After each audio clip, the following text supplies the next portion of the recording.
ഇന്ന് നമ്മൾ മലയാള അക്ഷരമാലയുമായി ബന്ധപ്പെട്ടിട്ടുള്ള കുറച്ച് ക്വസ്റ്റ്യൻസാണ് ഡിസ്കസ് ചെയ്യുന്നത്. നമുക്ക് കുറച്ച് ദിവസങ്ങളെ ഇനി പരീക്ഷയ്ക്കുള്ളൂ.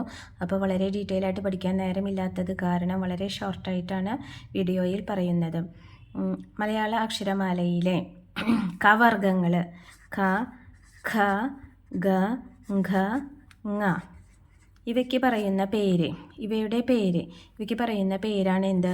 ഖണ്ഡ്യം. ഖണ്ഡ്യം എന്ന് പറഞ്ഞാൽ എന്തുകൊണ്ടാണ് ഇങ്ങനെ പേര് വരുന്നത് എന്ന് വെച്ച് കഴിഞ്ഞാൽ, നമ്മൾ ഭാഷ ഈ അക്ഷരങ്ങൾ പറയുമ്പോൾ നമ്മൾ ഏത് ഭാഗം കൊണ്ടാണ് ഇവ ഉച്ചരിക്കുന്നത് അതിനനുസരിച്ചിട്ടാണ് ഇവയ്ക്ക് പേര് കൊടുത്തിട്ടുള്ളത്. അപ്പോൾ കണ്ഠഭാഗം കൊണ്ട് പറയുന്നത് കൊണ്ട് ഇവയെ ഖണ്ഡ്യം എന്ന് പറയുന്നു. ഇനി ചവർഗങ്ങൾ ച, ഛ, ചച്ച, ചഞ്ച, ഞ വരെയുള്ള ചവർഗ വാക്കുകളല്ല അക്ഷരങ്ങൾ, ചവർഗ അക്ഷരങ്ങൾ അവയ്ക്ക് പറയുന്ന പേരാണ് താലവ്യം. ഓക്കെ, ഇനി നമ്മുടെ ടവർഗങ്ങൾ ടട്ടടണ്ടണ്ണ, ട തൊട്ട് ന വരെയുള്ള അക്ഷരങ്ങൾ ഇവ നമ്മൾ പറയുന്നത് മൂർധാവ് കൊണ്ടാണ്. ഇവയ്ക്ക് പറയുന്ന പേരാണ് മൂർധന്യം എന്നാണ് ഇവയുടെ പേരുകൾ. ഇനി തത്തദന്തന്ന, ന വരെയുള്ള അക്ഷരങ്ങൾ അവയ്ക്ക് പറയുന്ന പേര് ദന്ത്യം. പേര് സൂചിപ്പിക്കുന്ന പോലെ തന്നെ ദന്തം കൊണ്ട്, പല്ലുകൊണ്ട് പറയുന്ന കാര്യങ്ങൾ ഇന്ന് ഓർത്താൽ മതി. അടുത്തത് പഫബമ്പമ്മ ഇവയ്ക്ക് പറയുന്ന പേരാണ് ഓഷ്ട്യം. എല്ലാവർക്കും അറിയാം ഓഷ്ട്യം എന്ന് പറഞ്ഞാൽ ഓഷ്ടം, ചുണ്ട് കൊണ്ട് പറയുന്നത്. അപ്പോൾ ഇതൊന്നുകൂടി നോക്കാം നമുക്ക്. കവർഗങ്ങൾക്ക് പറയുന്ന പേരാണ് ഖണ്ഡ്യം. ചച്ചജഞ്ചഞ്ഞ അവയ്ക്ക് പറയുന്ന പേരാണ് താലവ്യം.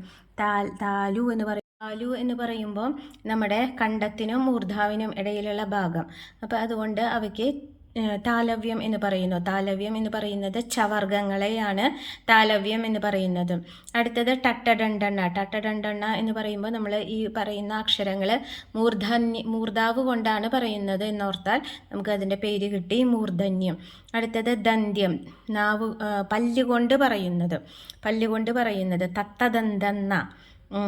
ഇത് നമ്മൾ പറഞ്ഞു നോക്കുമ്പോൾ ഒന്ന് ശ്രദ്ധിച്ചാൽ മതി, നമ്മൾ ഏത് ഭാഗം കൊണ്ടാണ് പറയുന്നത്. ദന്ത്യം, തത്തദന്തന്നയ്ക്ക് പറയുന്ന പേര് ദന്ത്യം. ഇനി പഫബമ്പമ്മയ്ക്ക് പറയുന്ന പേരാണ് ഓഷ്ട്യം. ചുണ്ടുകൊണ്ട് പറയുന്നവയ്ക്ക് പറയുന്ന പേരാണ് ഓഷ്ട്യം. അതേപോലെ നമ്മൾ അ ഇ ഈ ഉ ആ അക്ഷരമാലയിലെ ആ അക്ഷരങ്ങൾക്കും നമ്മൾ പൊതുവെ പേരുകൾ പറയാറുണ്ട്. അതിലെ ഹ എന്ന് പറയുന്ന അക്ഷരത്തെ വിളിക്കുന്ന പേരാണ് ഘോഷി. ഇത് റിപ്പീറ്റഡ് ക്വസ്റ്റ്യൻ ആണ്. ഘോഷി, ഹ എന്ന് പറയുന്ന അക്ഷരത്തെ പറയുന്ന പേരാണ് ഘോഷി. അതേപോലെ ഷ, ഷ, സ ഈ 3 അക്ഷരങ്ങൾക്കും പറയുന്ന പേരാണ് ഊഷ്മാക്കൾ. ഇനി യ, ര, ല, വ ഇവയ്ക്ക് പറയുന്ന പേരാണ് മധ്യമങ്ങൾ. ഇനി ദ്രാവിഡ മധ്യമങ്ങൾ എന്ന് പറയുന്നുണ്ട്. ആ പറയുന്ന അക്ഷരങ്ങൾ ള, ഴ, റ ഇവയ്ക്ക് പറയുന്ന പേരാണ് ദ്രാവിഡ മധ്യമങ്ങൾ.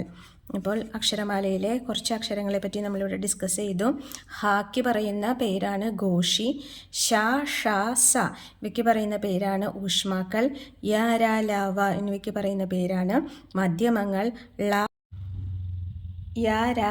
എന്നിവയ്ക്ക് പറയുന്ന പേരാണ് മധ്യമങ്ങൾ. ള, ഴ, റ എന്നിവയ്ക്ക് പറയുന്ന പേരാണ് ദ്രാവിഡ മധ്യമങ്ങൾ. ഓക്കെ.